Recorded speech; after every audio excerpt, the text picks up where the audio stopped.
Praise the lord అందరికీ. Praise the Lord to everyone. నేను ఈరోజు ఏదైతే షేర్ చేస్తున్నానో Whatever I'm about to share today, నా అనుభవ జ్ఞానమే మీతో షేర్ చేస్తున్నాను. I would be sharing my own personal experience. ఈరోజు మన టైటిల్ వచ్చేసి And the title of today's message is పరలోకమందున్న మా తండ్రి. Our Father who is in heaven. తండ్రి అంటే ప్రేమ. The word Father means love. అంతకన్నా ఇంపార్టెంట్ నేను నేర్చుకుంది ఏంటంటే తండ్రి అంటే వాక్యము. And more important to what I have learned is Father means the word. John 1:1 చూద్దాము. Now let's go to the book of John chapter 1 verse 1. యోహాను సువార్త మొదటి అధ్యాయము మొదటి వచనం. ఆదియందు వాక్యముండెను, వాక్యము దేవుని యొద్ద ఉండెను, వాక్యము దేవుడై ఉండెను. తండ్రి అంటే కాపాడాలి అనే స్వభావము. Now the very important character of a father is to protect the children. ఆయనని ఎలాగైనా నా పిల్లల్ని ఎలాగైనా ప్రతి బాధ నుంచి ప్రతి వేదన నుంచి నేను వీళ్ళకి ఎలాగైనా విడుదల ఇవ్వాలి అనేది తండ్రి మనస్తత్వమైన స్వభావం అది. The character of every father is to protect the children, whatever the children might be facing, whatever the obstacles they might be having, difficult situations they might be having. The heart of the father is always to save and protect the children. ప్రతి రోగం నుంచి ప్రతి బాధ నుంచి తండ్రికి మనని విడుదల చేయాలి అని ఎప్పుడు ఎవరో ఒకరి ద్వారా మనకి మెసేజ్ కానీ కాల్ కానీ ప్రవక్తను పంపి నన్ను విడుదల చేయాలని ఎదురు చూస్తూ ఉంటారు ఆయన. The father always wants to deliver each one of us from whatever pits we have fallen into or whatever sickness we are experiencing. He will send in his word through some person or the other. He will make every attempt to see that the word reaches us and he will save us. కొట్టైన తేవాలి కానీ ఆయన మనను వదలరు. If required, he will punish us, he will rebuke us, but he will never leave nor forsake us. ఇవన్నీ కలిపితేనే తండ్రి ప్రేమ. Now when we combine all these characteristics, it is nothing but the love of the Father. Proverbs 3:12. Now let's go to Proverbs chapter 3 verse 12. సామెతలు 3వ అధ్యాయము 12వ వచనం. Proverbs chapter 3 verse 12. తండ్రి తనకు ఇష్టుడైన కుమారుని గద్దించు రీతిగా యెహోవా తాను ప్రేమించు వారిని గద్దించును. మనని ప్రేమిస్తున్నారు కాబట్టి వాక్యము ప్రతిసారి మనకి గద్దింపు ద్వారానే వస్తుంది. As the Lord is loving, as the Father is loving each one of us, the word every time it comes to us in the form of a rebuke. పరలోకము అంటే The heaven means కృప, సమాధానము, సంతోషము. it means grace, happiness and peace. Philemon 3rd verse. Now let's go to the book of Philemon, first chapter, verse 3.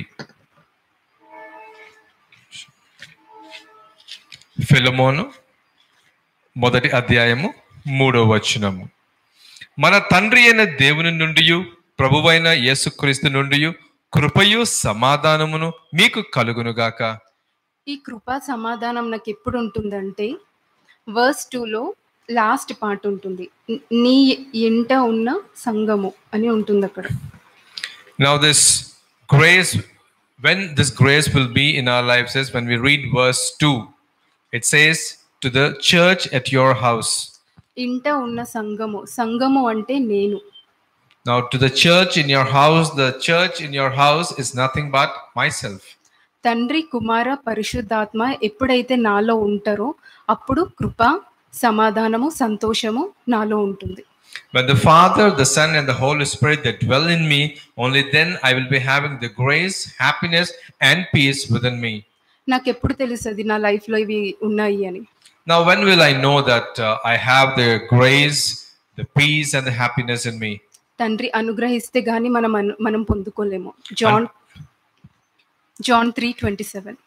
Now let's go to the book of John chapter 3 verse 27. యోహాను సువార్త 3వ అధ్యాయము 27వ వచనము.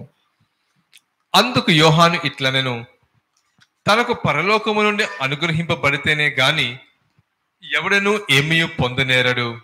అంటే నా ప్రవర్తన ఫలమే నాకు చెప్తుంది నా లైఫ్ లో ఆ వాక్యం అనేది ఉందా లేదా, నా లైఫ్ లో పరలోకం అనే లైఫ్ ఉందా లేదా.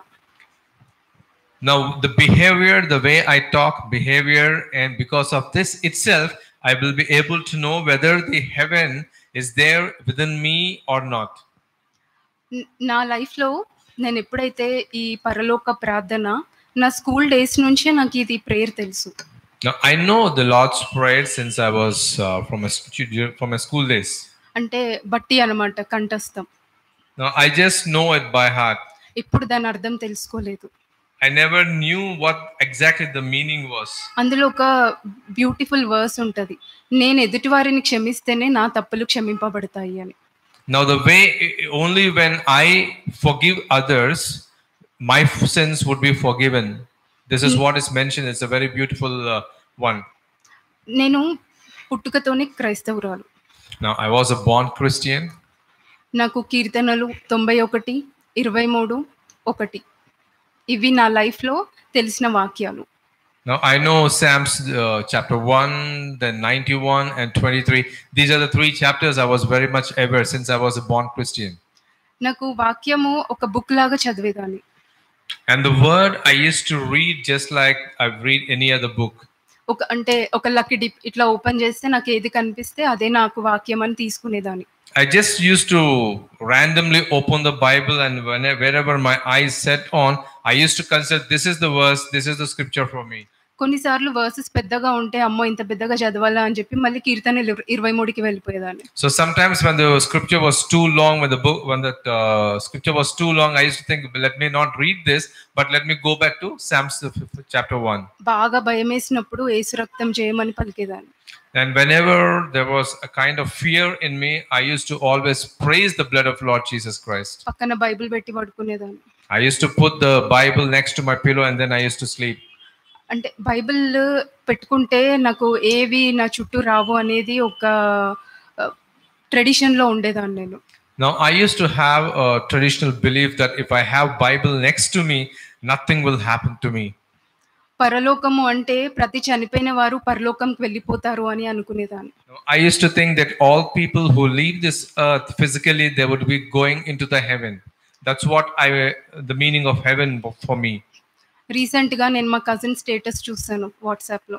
Now, recently I was going through the WhatsApp status of one of my cousin. వాళ్ళ నాన్న చనిపోయి 8 years అయిపోయింది. No, my cousin's dad expired and it's been 8 years. ఆమె ఆ స్టేటస్ లో పెట్టుకుంది వన్ డే విల్ మీట్ అని చెప్పి పెట్టింది. ఏదో ఒక రోజు మనం కలుసుకుంటాం పరలోకంలో అని పెట్టుకుంది. And in that WhatsApp status she has mentioned that Dad, we will meet up one day in the heaven. అది చూసినప్పుడు నాకు చాలా నవ్వు వచ్చింది, బాధ అనిపించింది. When I read that, for a moment I was laughing at myself, and then I was grieved also. ఒకప్పుడు నేను అలాగే ఉండేదాన్ని, అంటే చనిపోయిన ప్రతివారు పరలోకంలో ఉంటారు అని.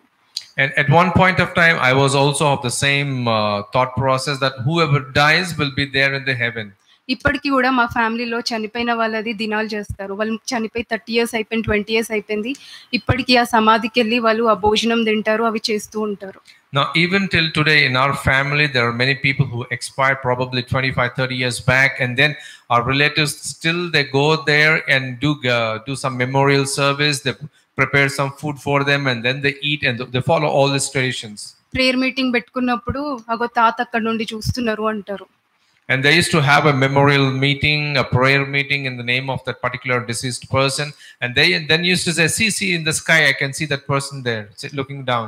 నేను ఏ వ్యక్తి గురించి అయితే స్టేటస్ పెట్టుకున్నారని చెప్పాను చూడు, ఆ వ్యక్తి ఒక చర్చ్ రన్ చేస్తారు, husband and wife. Now, just now I spoke about one of my cousin who has had a WhatsApp status that saying that we will meet you, Dad, in the heaven. That same person, and along with her spouse, they run a church. నాకు బాధ అనిపించింది, అంటే ఈమె ఆలోచన ఇట్లా ఉంది అంటే ఈమె చర్చ్ రన్ చేసే వాళ్ళ ఆలోచనలు ఎలా ఉంటాయి అని. Now, I was very much grieved when I read that, because this person herself is having this kind of thoughts, and what would be happening to all the congregation that would be coming to the church. 2015 నుంచి నేను బరుక్ వచ్చాను. Now, I have been coming to Baruch since 2015. నాకు మొత్తము నలిగిపోయి ఉండే అన్నమాట. I was deeply suppressed. అంటే ఎటు వెళ్ళాలి, ఫుల్ టెన్షన్స్. నాకు 21 yearsకే మ్యారేజ్ అయ్యి ఉండే. So I was married at the age of 21, and after that there were a lot of pressures and tensions in my life. I never knew how to handle those situations. ఏం చెయ్యాలి? నిద్ర లేని రాత్రుళ్ళు ఉండేది. ఒక్కదాన్ని బాగా ఏడ్చేదాన్ని. I used to cry and weep, and I used to have a lot of sleepless nights. చాలా సార్లు మా ఫ్యామిలీ వాళ్ళకి చెప్పేదాన్ని situations. So I used to express to my family members what I was going through, కానీ నాకు solution రాలేదు. but I never had any kind of solution from them. 2015 నాకు turning point. Now my turning point of my life was 2015. Actually Bible prayers అంటే నేను పారిపోయేదాన్ని. Now whenever they used to talk about prayers or reading the Bible, I used to simply skip from that place. నాకు ఇష్టం ఉండేది కాదు. I never liked to read Bible or do prayer. కష్టం వస్తేనే prayer చేసుకోవాలి. అది కూడా నా ప్రేయర్ ఎలా ఉండేది అంటే, ప్రభు నేను ఈ ప్లేస్కి వెళ్తున్నా, నాకు హెల్ప్ చేయి. అక్కడ దేవుడు విల్లు ఉందా లేదా అనేది నాకు తెలియదు. Only when there was some kind of difficult situations in my life, I have to pray is what my understanding was. And whenever I used to go anywhere, my prayer was like this: Lord, I'm going there, please come with me, please help me. కాలేజ్లో exams రాస్తున్నప్పుడు ఒక prayer చేసేదాన్ని. Now whenever I used to write examinations in the college, I used to have a prayer. After exam అంటే exam తర్వాత ఒక prayer చేసేదాన్ని. So after the exam it was over, I used to pray like this: దేవా, నేను నీకు 80 marks 90 marks ఇవ్వమని అడుగుతలే, just 35 marks ఇస్తే చాలు, నేను ఎక్కువ అడుగుతలే, నాకు ఇదైతే నువ్వు ఇవ్వాలి. Now my prayer used to go like this: Lord, I'm not asking you to give me a distinction marks, but I'm just asking you to give me those pass marks, those minimum pass marks that are required, and you have to give this to me. అంటే prayer చేయడము, వాక్యము అంటే ఆ దేవుడు భయం భక్తిలో లేకుండా నేను 32 ఇయర్స్ అలాగే పెరిగాను. Now my entire life of 32 years, it's been like this, without the knowledge of God, without the fear of God. 2015లో నేను ఎప్పుడైతే దీపా సిస్టర్ దగ్గరకు వచ్చాను, In the year 2015, when I met Sister Deepa, అప్పుడు నాకు అర్థమైంది.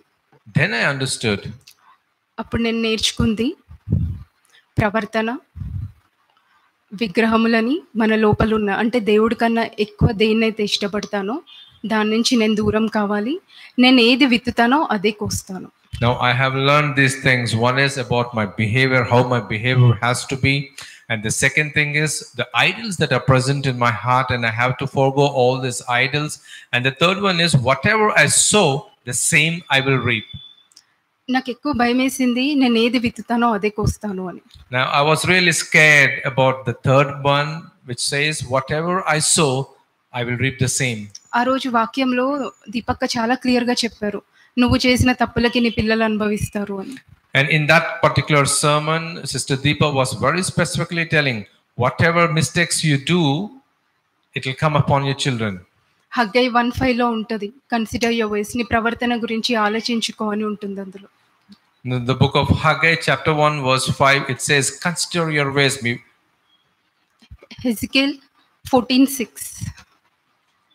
Let's go to the book of Ezekiel, chapter 14, verse 6. Ezekiel 14వ అధ్యాయము 6వ వచనము. Ezekiel chapter 14, verse 6. కాబట్టి ఇశ్రాయేలీయులకు నీవు ఈ మాట చెప్పుము, ప్రభువు యెహోవా సెలవిచ్చినదేమనగా, మీ విగ్రహములను విడిచిపెట్టి మీరు చేయు హేయ కృత్యముల అన్నిటినీ మాని మనసు త్రిప్పుకొనుడి. అంటే నా లోపల అప్పుడు ఒక విగ్రహం ఉండేది, అది నేను దీపక్కకి ఒక 1 year వరకు చెప్పలేదు. Now I used to have an idol inside me, and it's been a long time since I've been disclosed it to Sister Deepa. నేను మామూలుగా వచ్చి వెళ్ళిపోయేదాన్ని, కానీ ఆ విషయం మాత్రం తనతో చెప్పేదాన్ని కాదు. I used to come, I used to meet her, and I used to just leave, but I never spoke about that particular idol that was present in me. అప్పుడు నాకు ఒకటి అర్థమైంది, ఏంటంటే దేవుడి కన్నా ఎక్కువ దేన్ని ఇష్టపడతామో అది విగ్రహము అని నేను బరుకు వచ్చాకే నేర్చుకున్నాను. Then one thing I very clearly understood was whatever I love more than the Lord, it itself is an idol, and that this is what I have learned in Baruch. అంటే ఆ విగ్రహం నుంచి నేను బయటికి రావడానికి, నేను నా ప్రవక్త దగ్గర ఒప్పుకోవడానికి నాకు 1 year పట్టింది. To come out of that particular idol that have been harboring in my heart, and to confess that to my prophet, it took me approximately 1 year time. కానీ నాకు వాక్యం మాత్రం దాని మీదనే వచ్చేది. But the word used to come to me always about that particular idol. జనరల్‌గా అనుకుంటారు దీపక్కకి ఎవరైనా ఏమైనా చెప్పారా? వాక్యం ఏంది నాకే చెప్తున్నారు అని అనుకుంటారు. కానీ దానికి సాక్ష్యం నేనే. నేనసలు ఒక్కసారి గూడా తనకు చెప్పలేదు. కానీ తను మాత్రం ఆ పర్టిక్యులర్ విషయంలో నాతో మాట్లాడేది. Generally, people would think that whenever there is an idol inside us, and when the prophet talks to about us with the same thing, we might be thinking that someone person might have told the prophet about it. But in my case, it's a live example. In my case, that I had an idol inside me, and I will never disclosed it to her, but she was continuously talking to me about that particular idol. అలా చాలా సార్లు చాలా leaders ద్వారా జరిగింది నాకు. Now, this happened to me many a time through many leaders as well.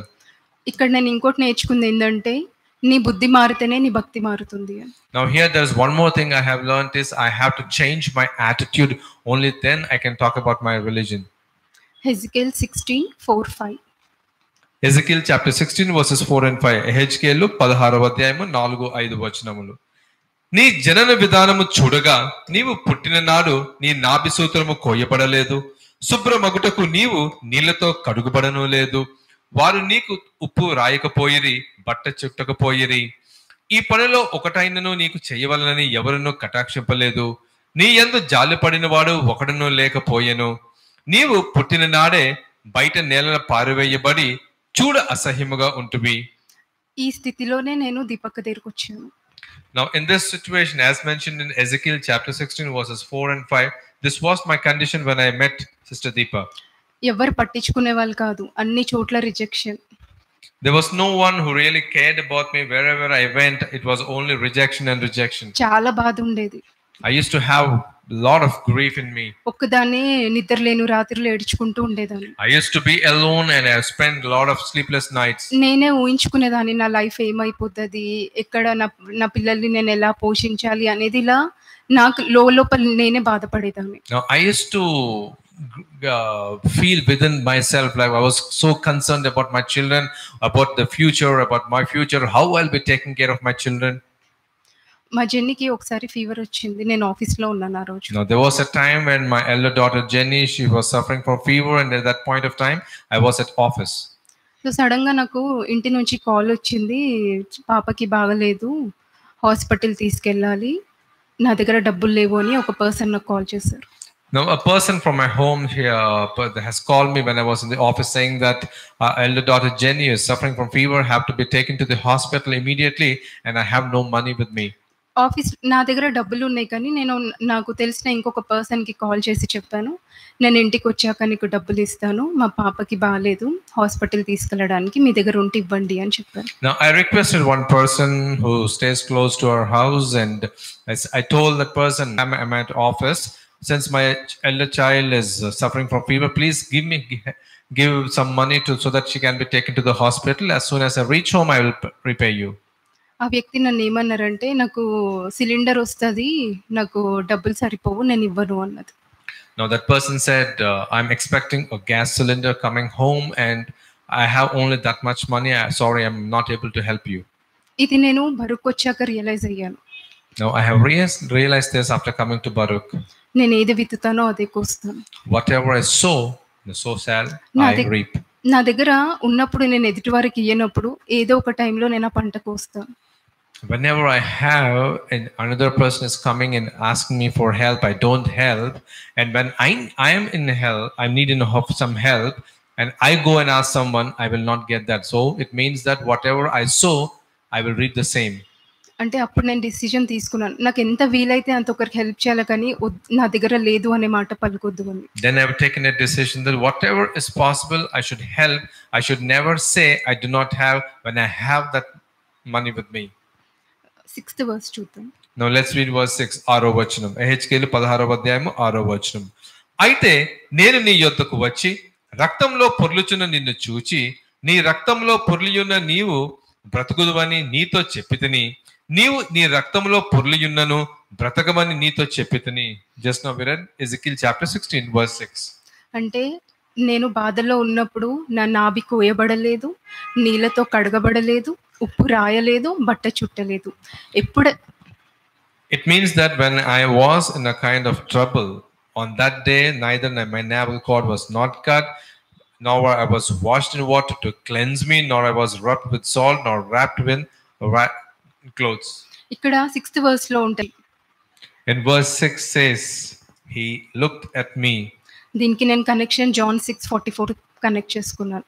అంటే Now I have connected this to John chapter 6 verse 44.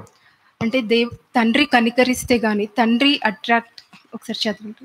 Now let's go to the book of John chapter 6 verse 44. యోహాను సువార్త 6వ అధ్యాయము 44వ వచనము. నన్ను పంపిన తండ్రి వానిని ఆకర్షించితేనే గాని ఎవడను నా యొద్దకు రాలేడు. అంత్య దినమున నేను వానిని లేపుదును. నేను స్టార్టింగ్ లో చెప్పాను కదా, తండ్రి ఎవరి ద్వారా అయినా మాట్లాడతారు, ఒక మెసేజ్ ద్వారా, ఒక ఫోన్ కాల్ ద్వారా అని. Now the Father in heaven can speak to us through a message, through a person, through a phone call, anything. నేను ఎప్పుడైతే ఈ రక్తంలో పొర్లుచున్నప్పుడు బాధతోని అప్పుడు నాకు శ్రీనివాస్ అన్న నుంచి ఒక మెసేజ్ వచ్చింది. Now when I was there in deep pit, I got a call from Brother Srinivas. Message వచ్చింది. I got a message from Brother Srinivas. Message ఏముంది అంటే పృథ్వీ హోమ్స్ లో వీక్లీ ట్వైస్ మీటింగ్స్ అవుతున్నాయి అని చెప్పేసి నాకు ఒక మెసేజ్ వచ్చింది అందులో. Now the message says that in at their place every week twice they would be conducting prayer meetings. అప్పుడు నేను దీపా సిస్టర్ కి కాల్ చేశాను. Then I called Sister Deepa. అప్పుడు నేను ఏ సిచ్యువేషన్ లో ఉన్నానో ఆమెకి ఫోన్ లో చెప్పేస్తూనే ఉన్నాను. So whatever the situation I was going through, I was explaining to her. ఒకటే మాట అన్నారు, నువ్వు ఇంటికి రా. She said only one thing, come home. దేవుడికి నీ లైఫ్ నిన్ను పట్టి ప్లాన్స్ ఉన్నాయి అని అన్నారు. God has a lot of plans about you and your life. దేవుడు ప్రతి విషయంలో అందరిని కాపాడతారు అన్నారు కదా, నేను ఒక ఎగ్జాంపుల్ చెప్తాను. Now the Lord said he will be protecting every person. So I will share one example with you. నేను ఒక రోజు ఆఫీస్కి వెళ్తున్నప్పుడు, there was a time when I was going to the office on a day. Paradise signal దగ్గర నేను road cross చేస్తున్నాను. Now I was crossing the road at a particular signal point. అయితే అక్కడ నేను ఏ పాత్ లో అయితే ఉండి క్రాస్ చేస్తున్నానో అక్కడ గ్రీన్ సిగ్నల్ అంటే స్టార్ట్ అయిపోయింది అనమాట vehicles. Now wherever I was there, I was crossing the road. This green signal has started and the vehicle started moving. నేను చూసుకోలేదు అది. No, I didn't look at it. 2 buses sudden గా వచ్చేసాయి అన్నమాట. There were 2 buses which came just very close to me. నాకు అర్థం కాలేదు. నేను ఒకటి అంటే నా లెఫ్ట్ కి రైట్ కి చాలా మంది ఉండే. I couldn't understand. There are so many people onto my left and onto my right as well. వాళ్ళ సిగ్నల్ పడగానే వాళ్ళు పరిగెత్తారు, నేను ఒక్కదాన్ని రోడ్ మధ్యలో ఉండే. The moment the signal was green, all those people ran away. I was just there in the middle of the road. అప్పుడు నాకు వాక్యం తెలియదు అంతగా, నేను కొత్త బరుక్కి. Now I was new to the word of God, new to the Baruch Adonai. I never knew anything in my mind. దేవుడికి ఒక వ్యక్తిని కాపాడాలి అని అంటే ఎలాగైనా కాపాడతారు. So the only thing that stuck to my mind at that particular point was, if God intends to save a person, come what may, he will save. అయితే ఎప్పుడైతే నాకు శ్రీనివాస్ అన్న నుంచి మెసేజ్ వచ్చి నేను దీపక్క దగ్గరికి వెళ్ళాను. So when I received that message from Brother Srinivas and I went and met Sister Deepa, అప్పుడు నన్ను నాభి కోయబడ్డది, నీళ్ళతో కడిగారు, ఉప్పు రాశారు, బట్టతో చుట్టారు, అంటే వాక్యం ద్వారా నాకు ఒక ధైర్యాన్ని ఇచ్చారు. Now at that point of time, as mentioned is Ezekiel chapter 16 verses 4 and 5, whatever has happened, in verse 6, whatever the Lord did there, my umbilical cord was cut, I was cleansed, I was wrapped in a cloth, and all these things, it means that they have started building me with the word of God. జెర్మయా 1:5 లో ఉంటుంది కదా. Now Jeremiah chapter 1 verse 5, ఇర్మియా మొదటి అధ్యాయము 5వ వచనం ఒకసారి చూద్దామండి. గర్భంలో నేను నిన్ను రూపింపక మునిపే నిన్ను ఎరిగితిని, నీవు గర్భం నుండి బయటపడక మునిపే నేను నిన్ను ప్రతిష్ఠించితిని, జనములకు ప్రవక్తగా నిన్ను నియమించితిని. అంటే దేవుడికి నేను ఎప్పుడైతే మా తల్లి గర్భంలో పడ్డానో అప్పుడే నా ఫ్యూచర్ ప్లాన్స్ తెలుసు ఆయనకి, నాకు లైఫ్ లో ఏం జరుగుతుంది అనేది. It means that before I was formed in my mother's womb, the Lord knows everything about me, my plans. ఇవన్నీ ఎక్స్పీరియన్సెస్ ఆయనని తెలుసుకోవడానికి కొన్నిసార్లు మన లైఫ్ లో జరుగుతాయి. Now all these experiences we will have to go through in our life so that we will know who God is. ఎప్పుడైతే నన్ను నాభి కోయబడి నీళ్ళతో కడిగి ఉప్పు రాసి నువ్వు బ్రతుకు అని చెప్పారో అప్పటి నుంచి నా లైఫ్ లో ఆ సమాధానాన్ని అనేది చూసాను. And the time when my umbilical cord was cut and I was cleansed with salt, and then I was wrapped in a cloth. And when Lord said, live, from since that particular point of time, my life has changed. నేను నాకు ఇంకో experience share చేస్తాను మీతో. I will share one more experience. మన ఇంట్లో ఎవరైనా మనకి ఇబ్బందిగా బిహేవ్ చేస్తే, For instance, if there is any person who is like a stumbling block for us at our home, focus చేయొద్దు. let us not focus on that particular person, ఎందుకంటే వాక్యము నాకు నేర్పించారు first lord. because the Lord has taught me the word first to me. మీకు అనిపించచ్చు మీ ఇంట్లో వాళ్ళు ఎక్కువసేపు ఫోన్లో ఉంటున్నట్టు లేదా బయట ఫ్రెండ్స్తో ఉంటున్నట్టు, ఇవన్నీ మీకు అనిపిస్తాయి. To your eyes, it might appear that your people at home might be spending a lot of time with their friends or with the mobiles. వాక్యం చెప్తుంది మీ ఒక్కరి విధేయతను బట్టి నేను మీ కుటుంబాన్ని కాపాడుతాను అని. But the word of God says, just because of your own obedience, I will protect your entire family. వాళ్ళని పాయింట్అవుట్ చేసే ముందు మనలో కూడా హిడెన్ సిన్స్ ఉంటాయి. Before pointing at them, I should realize that there will be a lot of hidden sins within me. నేను ఇంకొకరిని point out చేసే అధికారం నాకు దేవుడు ఇవ్వలేదు. Lord did not give me the authority to blame any particular person. నీకు నిజంగా నీ భర్త వాక్యంలో రావాలి, బరుక్కి రావాలి, మారాలి అని నీకు నిజంగా ఆ ఆలోచన ఉంటే దేవుడి మీదనే ఫోకస్ చేయాలి. If you really have that intention that your spouse should come to the Lord, to Baruch Adonai, you have to focus only on the Lord and not on the situations. మనకి 6th verseలో హెజికేల్ ఇంతకుముందు చదివిన 6th verseలో నువ్వు బ్రతుకు అని చెప్పారు. ఎలా బ్రతకమని చెప్పారు అనే దాంట్లో నేను కొన్ని పాయింట్స్ రాసుకున్నాను. Now in the scripture mentioned in Ezekiel chapter 16 verse 6, the Lord said, live. Now to this particular thing, I have written a few points how to live. నేను ఏ రక్తంలో అయితే పొర్లుచున్నానో నన్ను విడుదల చేసిన తండ్రికి నేను కృతజ్ఞత కలిగి ఉండాలి. Now I have to be always have that gratitude heart towards the Father.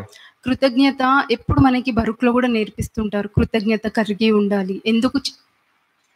ఎందుకు కలిగి ఉండాలని చెప్తారంటే, ఒక సమస్య వచ్చినప్పుడు నేను దానిని ఈ మంచి అనే దాన్ని గుర్తు చేసుకున్నప్పుడు నాకు అయ్యో దేవుడు ఈ సమస్య నుంచి నన్ను కాపాడారు కదా, దీని నుంచి కూడా నన్ను విడిపిస్తారు అని నేను ఎప్పుడైతే ఈ థ్యాంక్స్ అని నేను నోట్స్ ప్రిపేర్ చేసుకున్నాను అనమాట, నన్ను దేవుడు ఏ విషయంలో బయటికి తీసుకొచ్చారు. Now in Baruch, we were always praying to the Lord, having that heart of gratitude. The reason is, when whatever might be the situation, when we are facing a difficult situation, and in that situation, if we can able to say or think or meditate, saying that in the past, during those difficult situations, the Lord has bailed me out of that. So in this situation also, the Lord will bail me out of this situation. So I have to be thankful. When you have this heart of thankfulness or gratitude, definitely God will help you. నాకు present సిచ్యువేషన్ని నేను అలా thanks చెప్తున్నప్పుడు నేను present ఏదైతే face చేస్తున్నానో నాకు ఒక ధైర్యం అనేది వస్తుంది. When I have that heart of gratitude and I keep thanking God for all the good things God has done in my past, about the present situation, I will have that courage to face that situation. వాక్యం ఇంకో దగ్గర కూడా చెప్తుంది, నువ్వు పూర్ణ హృదయంతో యెహోవా యందు నమ్మిక ఉంచుము అని. Now the word of God also says that with all your heart believe in the Lord. నాకు ఎలా తెలుస్తుంది నేను పూర్ణ హృదయంతో చేస్తున్నానని? Now how will I know whether I'm doing it with my wholeheartedly or not? నా ప్రవర్తన ఫలము. It's only about my behavior. నేను ప్రతిసారి సాటర్డే సండే లేదా ఎనీ మీటింగ్కి వెళ్ళినప్పుడు ప్రభువా నువ్వే ఫస్ట్ అంటాం. Now whenever I visit or any meeting, it might be Saturday or Sunday or any other prayer meeting, I always say that Lord, you are first. కానీ నా పనులు చేసుకునేటప్పుడు ఆయన పనులు వెనుకుండేది, నా పనులు ముందు ఉండేవి. But whenever I used to do my works, it was always the top priority was always for my works rather than his works. Actually ఆ వర్క్ ఇచ్చింది ఆయనే అని మర్చిపోయి ఫూలిష్ గా బిహేవ్ చేశాను. The truth is that I forgot that the work which I'm doing has come from the Lord. I forgot that and I was behaving foolishly. నేను ఎప్పుడైతే దేవుడు పని చేసుకుంటూ నా పనిని చేస్తున్నానో నా ఆఫీస్ లైఫ్, నా పర్సనల్ లైఫ్, స్పిరిచువల్ లైఫ్ చాలా స్మూత్ గా వెళ్తుంది. Whenever I was doing God's work as a top priority and then my own works, my official life, my personal life was sailing very smoothly. నేను compulsory ఆ విషయంలో bless అవుతాను. And I will for sure be blessed. అప్పుడు నా ఇంట్లో ఆ సమాధానం అనే విత్తనం ఉంటుంది. And then there will be a seed of that particular peace in my house. పరలోకము అంటే, అంటే మనం పైకెళ్తేనే కాదండి. మన రియల్ లైఫ్‌లో మనం లీడ్ చేసే లైఫ్‌లోనే తెలిసిపోతుంది. నేను నరకానికెళ్తానా, పరలోకానికెళ్తానా. Heaven is not a place where it is high up in the sky. It is like the way we behave, the way we lead our life. Basing on that itself, I will be knowing that whether I'll be going towards the heaven or towards the hell. Last year మనకి Kuwait టైంలో మేము business కొంచెం నార్మల్‌గా ఉండే మాది. Now, during the COVID times last year, during the pandemic times, our business was below average. ఏది కూడా కొదువ లేకుండే మా ఇంట్లో. We didn't have anything in particular. ఒక వ్యక్తి మా ఇంటికి 1 ఇయర్ మాకు కావాల్సిన సామాను ఇచ్చారు. A person has come to our house and given all the provisions required for 1 year. Actual ఆ వ్యక్తికి నేను అంటేనే ఇష్టం ఉండదు. The actual thing is that person who has given all those provisions, he doesn't like me. Very calculating mind అన్నమాట. ప్రతి దానికి లెక్కేస్తారు. That person has a very calculative mind and counts for every small thing. డబ్బులు ఇస్తుంటే కూడా తీసుకోవట్లేదు. వద్దు మీరు ఇప్పుడు లాక్డౌన్ కదా, మీరు ఎలా ఉంటున్నారు అని మాకు నేను ఎంత ఇవ్వాలనుకున్న ఆ వ్యక్తి తీసుకోవట్లేదు. So I want to pay that person. I was insisting on the payment, but the person was refusing. The person simply said that I do not know, you might be going through a tough situation, so please keep it. అదే వ్యక్తి ఒకసారి మా ఇంటికి వచ్చి, నేను మీ గురించి ఒకప్పుడు చాలా తప్పుగా అనుకున్నాను, కానీ మీ జీవితాలే బాగున్నాయి అని చెప్పి ఆ వ్యక్తి నోటి నుంచి మా ఇంటికి వచ్చి ఆ సాక్ష్యం పలికి వెళ్ళారు. The same person has come to our house, visited her house and said, once upon a time I used to have negative feelings about you people, but today in our family you are the ones who are living a peaceful life. చదువు కాదమ్మా, సమాధానం ఉంటే బాగుంటది, డబ్బు కాదు అనే మాట అని వెళ్ళారు. The person said, it's not about money or studies, academics. It is all about that peace that a person has. That's more important. నాతో చాలా మంది ఇంటరాక్ట్ అయిన వాళ్ళు అంటుంటారు, మీకేందమ్మా మీరు చదువుకున్నారు, బైబిల్ బాగా చెప్తారు అని అంటారు. Many people with whom I interact, some of them they say, you have studied well, you have good education, you can read the Bible, you can explain the Bible. కానీ నిజానికైతే అది కాదు. ఆయన జ్ఞానం లేనిది ఎవరు మాట్లాడలేరు. Now the truth is, without having his wisdom, no person can speak. Isaiah 29:11 లో ఉంటుంది. Now it's mentioned in Isaiah chapter 29 verse 11. Isaiah 29వ 11వ వచనము. దీని అంతటిని గూర్చిన ప్రకటన గూఢమైన గ్రంథ వాక్యముల వలె ఉన్నది. ఒకడు, నీవు దయచేసి దీన్ని చదవమని చెప్పి అక్షరములు తెలిసిన వానిని అప్పగించును. అతడు, అది నా వలన కాదు, అది గూఢార్థంగా ఉన్నదని చెప్పెను. అంటే వాక్యం అనేది నేను ఎప్పుడైతే మార్చుకుంటూ వెళ్తానో అప్పుడే అక్కడ నాలో వాక్యం ఉంది అని అర్థము. నేను అంతేగాని బైబిల్ ఓపెన్ చేసి చదివి నీల్ డౌన్ ప్రేయర్ చేసినంత మాత్రము అది పర్ఫెక్ట్ కాదు లార్డ్ సైట్కి. Now the word of God is only when I put into practice. It is not about reading the word and then telling that I know the word. నేను బరుక్లో నేర్చుకుంది ఏంది అంటే తప్పు చేస్తే కంపల్సరీ పనిష్మెంట్ వస్తుంది. Now what I learned in Baruch is, if I commit any sin, for sure I will be receiving punishment. ఇక్కడ నేను నిజమైన ప్రవక్తలను చూసాను. Now I have seen the true prophets in Baruch Adonai. అంటే నేను బయట వాళ్ళని చెడ్డవాళ్ళు అని అనట్లేదండి. ఇక్కడ ట్రూత్ అనేది ఉంది. అందుకే ఇక్కడ నించుని చెప్పిన ప్రతి వాళ్ళు కూడా బరుకు వచ్చాక మారాము అని అంటే ఇక్కడ ట్రూత్ ఉంది. అందుకే ప్రతి ఒక్కరి లైఫ్ లో చేంజ్ చూసాను. I'm not looking down about preachers outside, but in Baruch Adonai specifically, whoever spoke here, they always have put their life. This is how my life was, and this is how the transformation has happened in my life. That's how they speak the truth. మనము general గా భయం వేస్తున్నప్పుడు యెహోషువ 1:9 release చేసుకొని మన పనులు చేసుకుంటాం. Whenever we are scared about any particular thing, we release the scripture on us and we go ahead. అట్లా భయం వేస్తున్నప్పుడు మనకి వాక్యం గుర్తొస్తుంది. అయ్యో భయపడొద్దు అంటాము, ఒకసారి భయపడుతూ ఉంటాం. So when we are scared, and then for a moment we will remember the word of God, and then we will say, okay, I will not be scared, and after some time again I will start being scared. నీ చింత యావత్తు నా మీద వెయ్యని వాక్యం చెప్తది, అయినా ఆ చింత నేనే మోస్తూ ఉంటాను. Cast all your cares upon me is what the word comes to our mind, but again we will start worrying about the ఏదైతే situations. నేను ఈ సైడ్ నుంచి ఈ మాటలు వింటానో అది Isaiah 30:21. Now whatever I receive in 1 year, whatever I receive it is mentioned in Isaiah chapter 30 verse 21. మీరు కుడి తట్టుకు అయినను ఎడమ తట్టు అయినను తిరిగినను ఇదే త్రోవ దీనిలో నడువుడి అని వెనక నుండి ఒక శబ్దము మీ చెవులకు వినపడును. యాక్చువల్లీ ఆ శబ్దం వినేదానికన్నా కుడికి ఎడమకి అని తిరగడమే ఎక్కువ ఉండేది.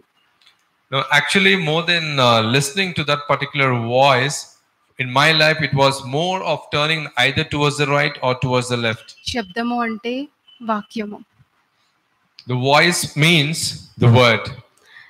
ఇది ఏదైతే నాకు చెవులకి వినిపిస్తుంటదో చూడు, నేను వాక్యం విన్నప్పుడు నేను ఏవైతే వాక్యం నా మీద రిలీజ్ భయపడొద్దు అని నేను గట్టిగా డిసిషన్ తీసుకున్నప్పుడు నాకు ఆయన మాట మాత్రమే వినిపిస్తుంది. Now when I take a strong decision, I should not turn either towards left nor towards right. Only then I will be able to hear his voice. For example మనము ఇప్పుడు ప్రవక్త దగ్గరికి వెళ్తాము. For example, when we visit a prophet, ఏదో సలహా కోసమో లేదా ఈ ప్లేస్కి వెళ్ళాలా లేదా అని అడుగుతాం. we visit a prophet and inquire of the prophet whether about some particular situation happening in our life.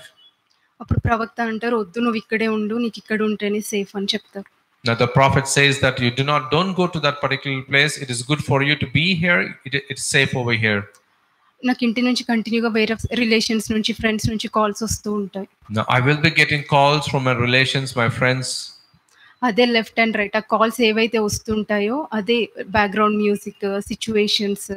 నేను డిసిజన్ తీసుకున్నప్పుడు నేను స్థిరంగా ఉంటే నేను ఆ వాక్యం మీదే ఉంటాను. ప్రవక్తను అడిగేటప్పుడు కూడా నేను శ్రద్ధ కలిగే ఉంటాను.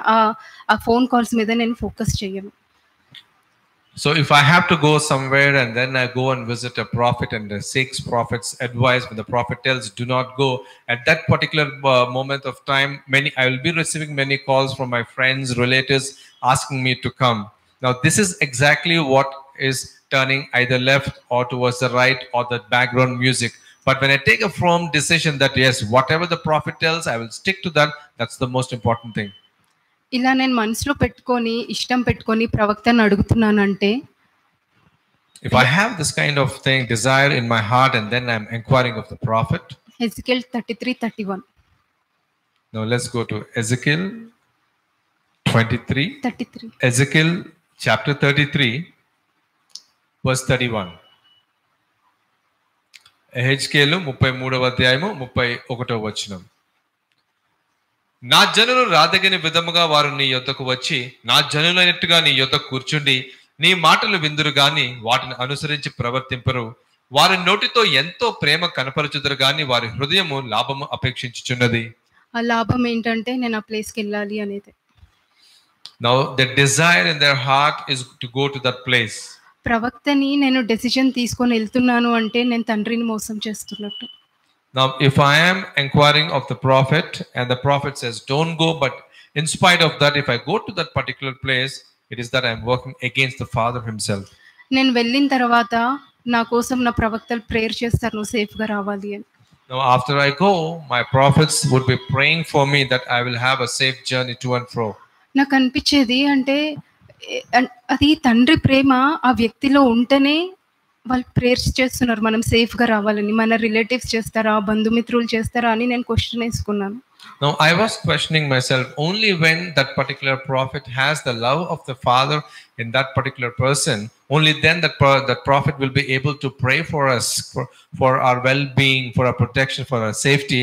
Now our relatives, our friends, they will not be doing that. ప్రవక్తకి ఎలా ఉంది అంటే దేవుడికి వ్యతిరేకంగా వెళ్తున్నప్పుడు ఎంత బాధ ఉంటుంది. Now when the prophet himself or herself is like this, when we are working against Father, how grief it would be causing him. నేను నేర్చుకుంది ఏంటంటే తండ్రి హృదయము చాలా సెన్సిటివ్ అని. So I have learned that the heart of the Father is very sensitive. అప్పుడు నేను imagine చేసుకున్నాను నా డాటర్ స్కూల్ నుంచి ఒక 2 hours లేట్ వస్తే నేను ఎలా తల్లడిల్లిపోతాను, తండ్రి హార్ట్ కూడా అలాగే ఉంటదేమో అనిపించింది. Then I have just imagined for a moment if my daughter who goes to the school comes 2 hours late and I'm not aware of where she has gone, how worried I will be. Then I was able to understand how the Father in heaven would be thinking. దేవుడు తన రెక్కల మీద నన్ను మోసుకొచ్చి safe zone లో పెట్టారు. The Lord has got me, has carried me on his wings and got me and has put in a very safe zone. నీకు అనిపించచ్చు నువ్వు car డ్రైవింగ్లో 120 140 స్పీడ్లో నేను చాలా సేఫ్గా వచ్చాను, కానీ దేవుడు ప్రొటెక్షన్ ప్రవక్తల ప్రేయర్ చేశారు కాబట్టి నేను ఈరోజు సేఫ్గా ఉన్నాను. We might be thinking that yes, I was traveling at a speed of 120 or 140 kilometers per hour. I came safely, but the background is the Father and the prophets. They're all concerned about you. They were praying about you and your safety. That's the reason why you reached home safely. అప్పుడు నాకు అనిపించింది నేను నా ప్రవక్తలకి ఒక సపోర్టివ్గా ఉండాలి, కానీ ఇట్లా బాధ పెట్టే విధంగా ఉండొద్దు అని. Then I have realized and decided that I have to be a supportive role to the prophet and never cause any kind of grief to them. ఇక్కడ దీపక్క కానీ శ్రీనివాస్ అన్న కానీ ఎంతో మంది వాక్యం ద్వారా లైఫ్స్ ఇచ్చారు, వాళ్ళు ఒక ఎగ్జాంపుల్గా ఉంది. Sister Deepa or Brother Srinivas, to the word of God, they have given life to many people over here. నాకు అనిపించేది నేను అంటే ఎలా వీళ్ళకి కృతజ్ఞత కలిగి ఉంటాను అనేది ఒక ఆలోచన వచ్చేది అనమాట. ఇప్పుడు No, I always used to think that how can I be thankful to these people? నేను ఒకసారి ఇచ్చిన ఒక బిర్యానీ చేసి పెట్టినా అది కొంచెం సేపే, నేను ఎప్పుడైతే స్పిరిచువల్గా స్టెబుల్గా వెళ్తాను చూడు అప్పుడు వాళ్ళకి నేను ఒక స్ట్రెంత్గా ఉండొచ్చు అనే డెసిషన్ తీసుకున్నాను. No, I might cook some food and give to them, but that's just a temporary thing. But what I have decided was, as long as I spiritually grow, keep growing, that's the best gift I can give it to them. నేను ఎప్పుడు Deuteronomy 6:12 గుర్తుపెట్టుకుంటాను. I always remember Deuteronomy chapter 6 verse 12. ద్వితీయోపదేశకాండము 6వ అధ్యాయము 12వ వచనము. దాసుల గృహమైన ఐగుప్తు దేశములో నుండి నిన్ను రప్పించిన యెహోవాను మరవకుండా నీవు జాగ్రత్త పడము. అంటే నా మొదటి స్థితి నేను ఎప్పుడు మర్చిపోవద్దు. So I should never forget my first love. నేను లైఫ్లో ఎంత గ్రో అయినా కూడా నా మొదటి స్థితి ఎప్పుడు నా కంటి ముందే ఉండాలని నేను డిసిషన్ తీసుకున్నా. However, to whatever extent I might grow in spiritually, but my foundation I should never forget. ఒకప్పుడు నాకు ఒక 1200 రెంట్ కట్టాలంటే చాలా ఇబ్బంది ఉండేది. At one point of time, to pay 1200 rupees of rent, it was very difficult for me. ఈరోజు దేవుడు నాకు ఆయన వాక్యం ద్వారా నన్ను బ్లెస్ చేస్తున్నారు. But today the Lord has been blessing me through His word. Deuteronomy 7:6 and 7 verses. ద్వితీయోపదేశకాండము 7వ అధ్యాయము 6-7 వచనం. Deuteronomy chapter 7 verses 6 and 7. నీవు నీ దేవుడైన యెహోవాకు ప్రతిష్ఠిత జనము, నీ దేవుడైన యెహోవా భూమి మీదనున్న సమస్త జనముల కంటే నిన్ను ఎక్కువగా ఎంచి నిన్ను తనకు స్వకీయ జనముగా ఏర్పరచుకొనెను. మీరు సర్వ జనముల కంటే విస్తార జనమని యెహోవా మిమ్మల్ని ప్రేమించి మిమ్మల్ని ఏర్పరచుకొనలేదు. సమస్త జనముల కంటే మీరు లెక్కకు తక్కువే కదా. నాకు అనిపించేది ఇంతమంది ఉన్నాక నేనే ఎందుకు అంటే ఇక్కడ ఉన్నాను, నేను ఎందుకు టీమ్ 7లో ఉన్నాను అనేది క్వశ్చన్ నాకు ఎప్పుడు వచ్చేది, ఎందుకంటే నాకు తెలుసు నేను ఏం తప్పులు చేశాను అనేది. I always used to ponder why with so many people over here, why is that I was the team 7, because I knew my life and what kind of sins I have committed in my life. I was aware of all of them. ఇప్పుడు lord నుంచి నేను ఒక మాట విన్నాను, నేను మిమ్మల్ని future చూసి ఎన్నుకున్నాను అని. Now I have listened to one particular thing from the Lord which He said, I know your future and basing on the future I have selected you. నేను ఎప్పుడైతే డెసిషన్స్ తీసుకుంటానో నేను కింద పడినా లేచినా కానీ నేనైతే ఒకటే అనుకుంటాను, ప్రభువా నిన్ను మాత్రం వదలను, ఎందుకంటే దేవుడిని వదిలేసి వెళ్ళిపోతే లైఫ్ చాలా వర్స్ట్ అవుతుందని నేను గట్టిగా నమ్మాను. Now I have taken a decision not to leave the Lord, because if I leave the Lord and go away, my situation will be becoming worse and worse and day by day. నేను ఒక ఉదాహరణ చూద్దాం మనము. Let's look at one example. దీనికి ముందు ఒక example చెప్తాను. నాకు తెలిసిన ఒక ఫ్యామిలీలో ఒక పాప బాబు ఉంటారు. I know a family and they have a son and a daughter. ఆ సన్ అండ్ డాటర్, ఆ పాప ఆ బాబు వాళ్ళ తండ్రికి ఎక్కువ అటాచ్ అన్నమాట. Now the children were very much attached to the father. తండ్రి ఇంటికి వాళ్ళకి సంబంధించిన ఇంటికే ఎక్కువ వెళ్తూ ఉంటారు. So these people always visit to the father's relatives' house. ఒక రోజు ఈ కొడుకు ఆలోచనలు కూతురు మీద డిఫరెంట్ గా ఉండే. So at one point of time the son had a different thoughts about his sister. అయితే ఈ కూతురు కొంచెం గ్యాప్ తీసుకొని వాళ్ళ తండ్రికి చెప్పింది కొడుకు ఇలా ప్రవర్తిస్తున్నారు అని. Now the daughter has pondered about it, the thought about it, and then went and told the father that her brother, the way he was behaving with her. అప్పుడు నేను ఇక్కడ నేర్చుకుంది ఏంటంటే, అక్కడ తండ్రిలో నేను రక్త సంబంధం చూడలేదు. Now, what I have seen there in that father, I have not seen the blood and the flesh. మేలుతో కీడుని జయించాలని పలికారు.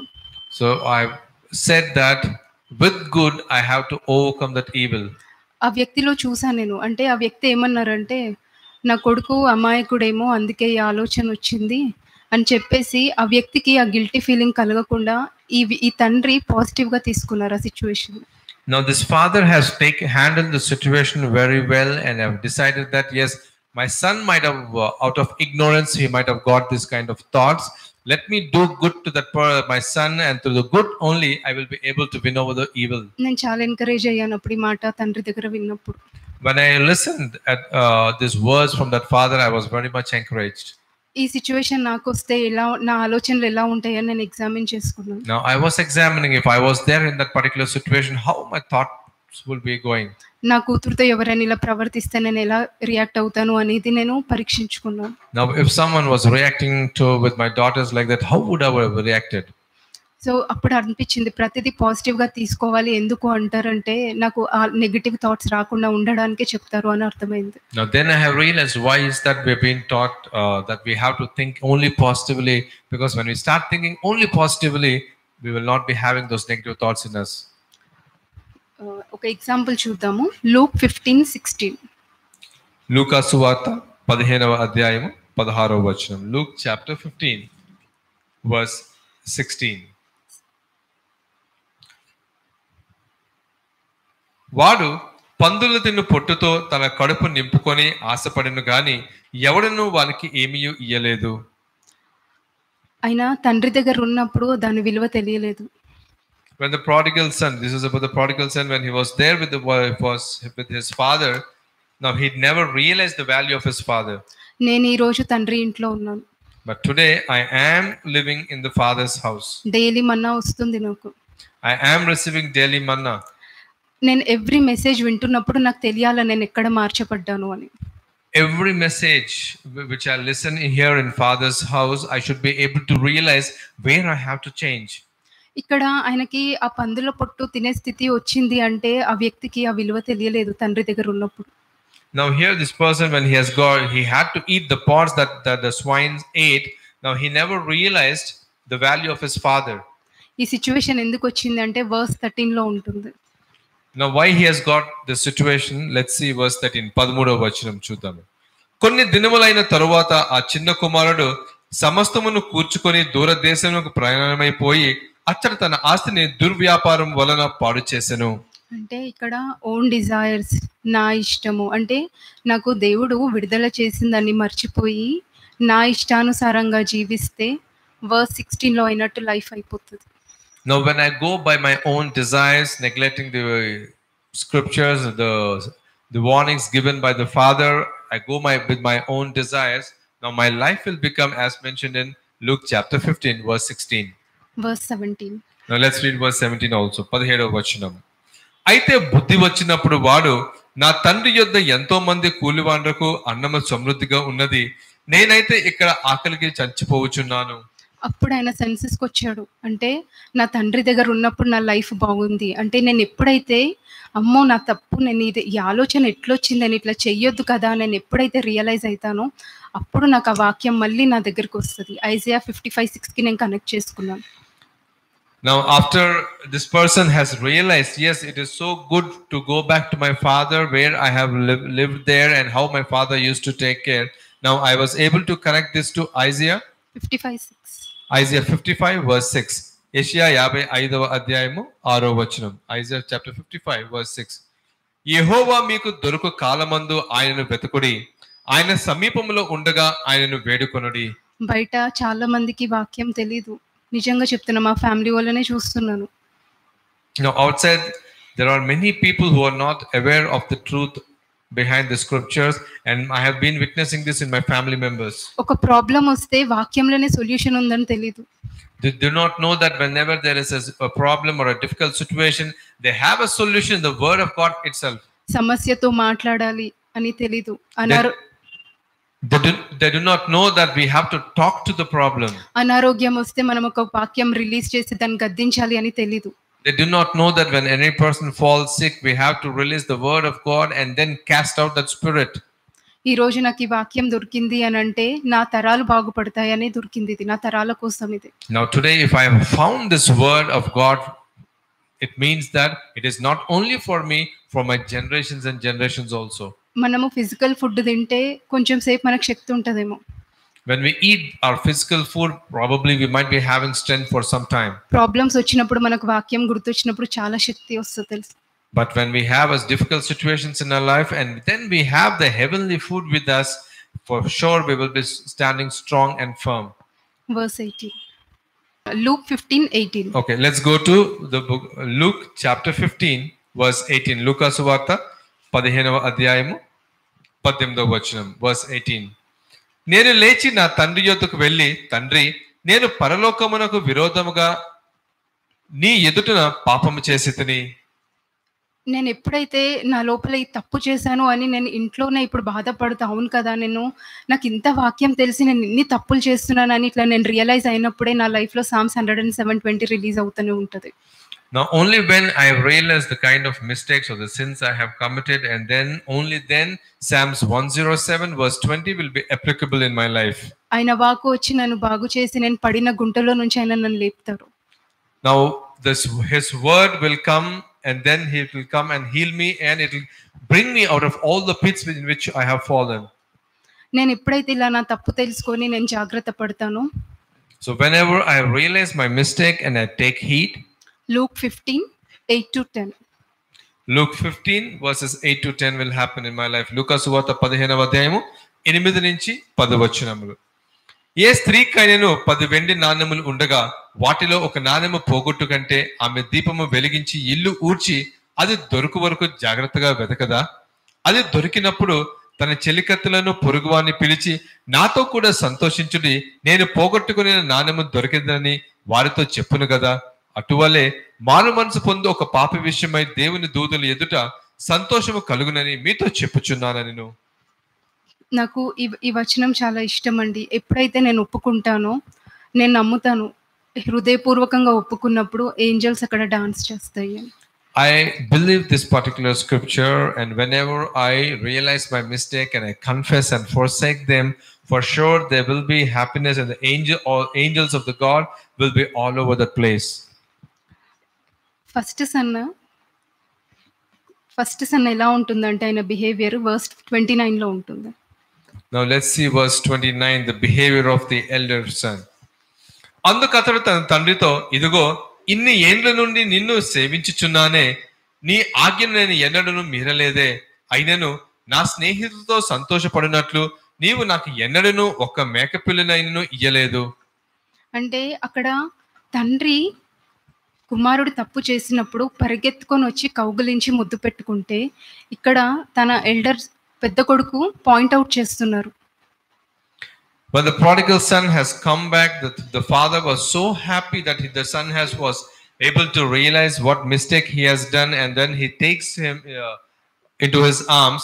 Looking at this, the elder son is not happy at all. నాకు ఒక వ్యక్తి నాకు ఒక సమస్య చెప్తున్నప్పుడు వీలేంటి ఇలా అనేది నేను ఉండొద్దు అని నేను డిసిషన్ తీసుకొని నేను అది ప్రాక్టీస్ లో ఉంచాను. Now I have taken one decision. When a person is coming to me and discussing about the problems, I should not behave like this elder son. అప్పుడు నేను హగ్గై 1:5 లో మళ్ళీ వెళ్ళిపోతాను. And then I will be there in Haggai chapter 1 verse 5. Matthew 10:33. Now let's go to Matthew chapter 10 verse 33. మత్తయి సువార్త 10వ అధ్యాయము 33వ వచనము. మనుషుల ఎదుట ఎవడు నన్ను ఎరుగునను వానిని పరలోకమందు నా తండ్రి ఎదుట నేనును ఎరుగునందును. నేను ఇంత వాక్యం తెలుసుకున్న తర్వాత దేవుడు ఎవరో తెలియదు అన్నట్టు నా బంధువుల దగ్గర, నా ఫ్రెండ్స్ దగ్గర నా బిహేవియర్ అలా ఉంది అంటే దేవుడు నన్ను పెరికి వేసేస్తారు. Now after knowing the word for so many years, if still my speech or my behavior is not acceptable in the sight of the God, then the Lord will deny me. Matthew 18:18. Let's go to Matthew chapter 18 verse 18. మత్తయి సువార్త 18వ అధ్యాయము 18వ వచనం. భూమి మీద మీరు వేటిని బంధింతురో అవి పరలోకమందును బంధింపబడును, భూమి మీద మీరు వేటిని విప్పుదురో అవి పరలోకమందును విప్పబడినని మీతో నిశ్చయంగా చెప్పుచున్నాను నేను సమాధానాన్ని కోరుకుంటే నా లైఫ్ లో సమాధానమే ఉంటది. నేను గొడవలను కోరుకుంటే నా లైఫ్ లో గొడవలే ఉంటాయి. Now if I want peace, yes, I will have peace in my life, but if I want all kinds of arguments in my life, I will have the same thing. Decision నా చేతిలో ఉంటుంది. Now decision is purely in my hands. దీపక ఇప్పుడు ఒక example ఇస్తారు. గుర్రాన్ని నీటి వరకు తీసుకెళ్తాను కానీ నీళ్ళు తాగేది మాత్రం ఆ గుర్రము.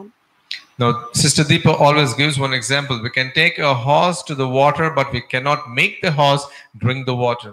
ఈ రోజు డిసిషన్ నాది. Now today decision is ours. నేను స్థిరంగా ఉండాలా లేదా, నా లైఫ్ లో సమాధానం ఉండాలా లేదా అనేది నా పైన ఉంటుంది. Whether I have to be stable and firm in the word of God or not is my own decision. నాకు ఎన్ని స్క్రిప్చర్స్ తెలుసు అని ఇంపార్టెంట్ కాదు. నేను ఒక్క స్క్రిప్చర్ లో స్థిరంగా ఉన్నానా లేదా అనేది నేను నేర్చుకున్నాను. Now I have learned it's not the matter of how many scriptures I know, but even if I know one scripture, I have to be firm in that particular scripture. Final గా revolutions 3:8. Now let's go to Revelations chapter 3 verse 8. ప్రకటన గ్రంథము 3వ అధ్యాయము 8వ వచనం. Revelation chapter 3 verse 8. నీ క్రియలను నేను ఎరుగుదును, నీకున్న శక్తి కొంచెమే అయి ఉండినను, నీవు నా వాక్యము గైకొని నా నామమును ఎరుగుననలేదు. ఇదిగో తలుపుని ఎదుట తీయించి ఉన్నాను, దానిని ఎవడను వేయనేరడు. నేను ఎప్పుడైతే బాగా ట్రబుల్లో ప్రాబ్లంలో ఉన్నప్పుడు నేను ఒక్క వాక్యం పట్టుకొని నేను ముందుకెళ్తాను, కంపల్సరీ దేవుడు నన్ను హత్తుకుంటారు. Now whenever I am facing a difficult situation and when I catch hold of his word and go ahead, for sure God will take care of me. Praise the Lord. Praise the Lord.